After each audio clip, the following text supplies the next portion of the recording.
Ndewonu Igbo ndị ọma ndị nke m, kedu ka unu mere? Hello my amazing Igbo language learners, how are you doing? So today our word for the day is the word sweet.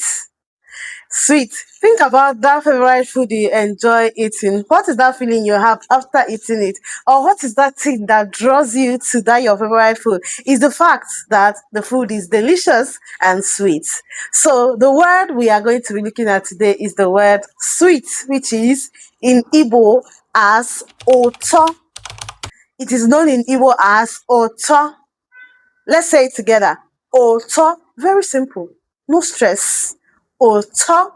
So, an example, you say, Nria doto. This food is delicious. That is that thing you say after eating that favorite food you enjoy. This food is sweet. So the next time you eat that food you enjoy so much, you just say oto, or you can say Nria di oto. This food is sweet. Don't forget the word is oto, sweet or delicious.